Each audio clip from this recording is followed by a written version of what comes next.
Todo mundo tem seu grande trio da Cartoon Network. Para as pessoas nascidas nos anos 90 a 2000, eram o Laboratório de Dexter, Coragem o Cão Covarde e Johnny Bravo. Claro, isso pode variar para vários outros desenhos também, mas eu ficaria aqui o dia todo se fosse mencionar todos. Depois chegamos aos anos de 2010 e ficou claro quais eram os três maiores. Hora de Aventura, conhecido por sua maluquice e sua lore incrível. Eu sou mulher! Eu sou mulher! Ah, eu sou mulher! Apenas um show com personagens hilários que sempre ultrapassavam os limites da Cartoon Network. E O Incrível Mundo de Gumball. Conheci muita gente dessa época que dizia nunca ter assistido Incrível Mundo de Gumball, mais do que deveria.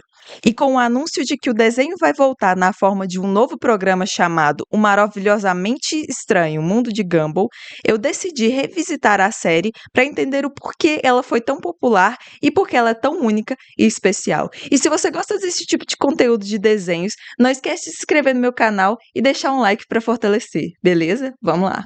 Todos os três grandes desenhos na época de 2010 tinham algo em comum: duplas de protagonistas, Mordecai e Rigby, Finn e Jake e Gumball, claro, Gumball e Darwin. Os diálogos e as coisas mais absurdas que saíam da boca deles eram as mais hilárias, na minha opinião. E se você me perguntar, eles são a dupla mais engraçada da história da Cartoon Network, convenhamos. E apesar de serem algumas das coisas mais idiotas, sem noções possíveis, eles tinham uma relação muito saudável. Não só no dia a dia, mas também pela sua própria história de origem, que eu vou comentar depois. A irmãzinha deles, a Anaís, também se encaixa perfeitamente. É o bebê da família, mais inteligente de todos. Ela frequentemente supera Gumball e Darwin, mas às vezes, por ainda ser criança, também acaba ficando para trás.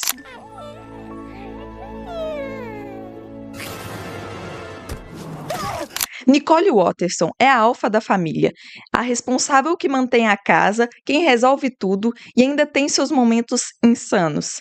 Teve um episódio que ela simplesmente largou o Gumball no deserto porque ele não acreditava em si mesmo. Gente, isso aqui é maior motivação do que essa. O deserto? É, vai andar até em casa. Não! A senhora não vai me deixar aqui! E se você ousasse desobedecer ela fazia um olhar intimidador que parecia coisa de filme de terror. Provavelmente é a personagem mais poderosa do desenho e, ao mesmo tempo, uma mãe muito amorosa. Já Ricardo Waterson é preguiçoso, aquele que come quantidades absurdas de comida e vive deitado. Mas não é só isso. Em alguns episódios mostram o quanto ele é carinhoso e amoroso como pai. Tem um episódio em que Gumball fica zoando ele sem parar na escola e de repente temos uma cena emocional comparando os dois no passado, que nem tinha a ver com a trama, mas que foi de cortar o coração. Descobrimos até que o motivo dele ser tão preguiçoso e desligado é porque ele foi super protegido pela mãe. É um detalhe que dá muito mais profundidade para o personagem. Depois vem os coadjuvantes. E por onde começar? Tobias é o garoto popular que, na prática, sempre acaba se dando mal. João Banana é um dos personagens mais idiotas do desenho, mas também é um dos mais engraçados, sempre com tiradas inacreditáveis. Carrie, a fantasma emo, que na verdade não é emo, sempre protagoniza episódios que terminam de forma exagerada e memorável.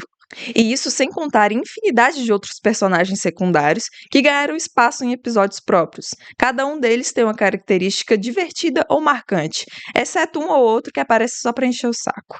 E bom, a história de Gumball é meio estranha de se explicar. O mundo de Elmore é cheio de personagens absurdos, fazendo coisas absurdas, mas aos poucos começamos a ver mais do passado deles.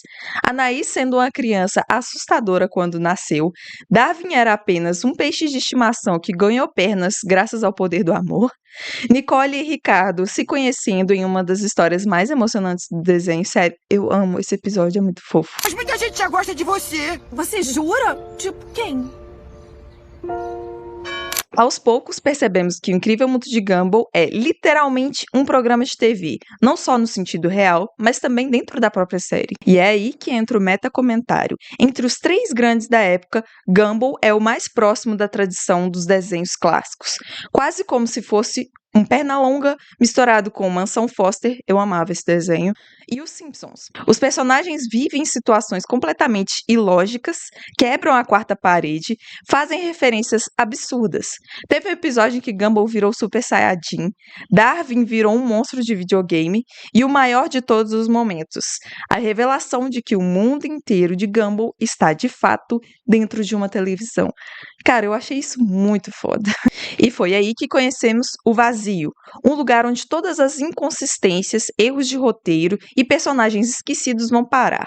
O Vazio se tornou uma ameaça silenciosa, que os personagens nunca percebiam porque sempre perdiam a memória quando tinham contato com ele. E foi dele que surgiu Robbie, o vilão definitivo do desenho. Ele protagonizou alguns dos episódios mais insanos, chegando a literalmente quebrar o desenho com um controle remoto. No final, foi revelado que Robbie, na verdade, estava tentando salvar o mundo, mas falhou. Um plot sinistro também, né? O próprio desenho também brincava com as vozes de Gumball e Darwin. Em um arco de 2 episódios, eles passam por uma troca de dubladores, fazendo disso parte da trama. E depois disso, nas temporadas seguintes, quando as vozes mudavam, aparecia só uma estática de TV rápida e pronto. Era engraçado, mas ao mesmo tempo dava um certo arrepio. E o final da série? O final dividiu muita gente. O último episódio acabou em um enorme suspense, sem resolução definitiva. Para alguns fãs isso foi decepcionante, mas para outros fez sentido dentro da proposta do desenho. Gumball sempre brincou com expectativas, quebrou regras e nunca se preocupou em seguir um caminho óbvio.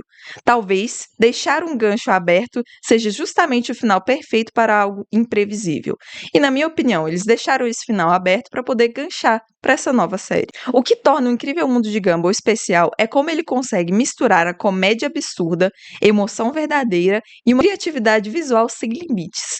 Era um desenho que não tinha medo de ser estranho, de rir de si mesmo e até de questionar a própria existência. Por isso, até hoje ele continua sendo lembrado com tanto carinho. E agora, com o novo projeto vindo aí, é só a gente esperar para ver como que eles vão expandir esse universo maluco. Infelizmente, até o momento que eu tô gravando esse vídeo, os episódios da nova série ainda não saíram pro Brasil, estão só nos Estados Unidos. Mas sério, eu tô muito ansiosa pra essa nova série de Gumball, porque se passaram o quê, gente? Uns 10 anos? Acho que mais do que isso, inclusive. Incrível Mundo de Gumball fez parte da minha infância de uma forma, assim, muito brusca. Assim como Hora de Aventura. Eram meus dois desenhos favoritos da minha infância. Então, assim, eles terem voltado com tudo agora foi incrível. Eu fico até um pouco emocionada, porque realmente eu amava o Incrível Mundo de Gumball e Hora de Aventura. Mas então, você gostou desse conteúdo? Não esquece de se inscrever aqui embaixo, deixar o seu like se você gostou do vídeo, para poder continuar assistindo muito mais, ok? Eu vejo vocês no próximo vídeo.